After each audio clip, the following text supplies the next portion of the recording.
প্রত্যাশা মানে কি? জনগণের প্রত্যাশা। এই দেশের মানুষ 2008-এর নির্বাচনে আসিফ নজরুল সাহেব বলেছেন ওই নির্বাচনটাও নাকি ষড়যন্ত্রমূলক ছিল। 14 ছিল ভোটারবিহীন, 18 ছিল মানে নৈশ ভোটের নির্বাচন, আর 24 হয়েছে আমি আর ডেমির নির্বাচন। জনগণ আসল নির্বাচন চায়, যেখানে জনগণ তার ভোটাধিকার প্রয়োগ করতে পারবে।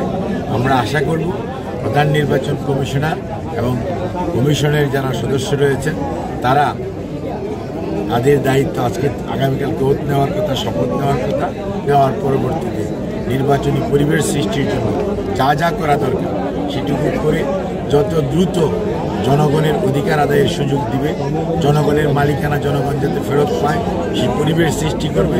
তাহলে আমরা বুঝতে পারবো যে ওনারা কী ধরনের শক্তিশালী বা মেরুদণ্ড কতটুকু শক্ত, তখনই বুঝতে পারবো। অর্থাৎ এটা আমি বলি আর কি, বৃক্ষ তোমার নাম কি ফলে পরিচয়।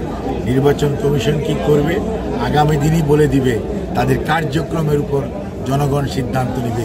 তাদের ভবিষ্যৎ, তাদেরকে মানুষ কতটুকু কী অবস্থায় রাখবে নির্ভর করবে। আমরা আশাবাদী ইনশাআল্লাহ তার অতীত থেকে শিক্ষা নিয়ে ভবিষ্যতে জনগণের পাশে থাকবে।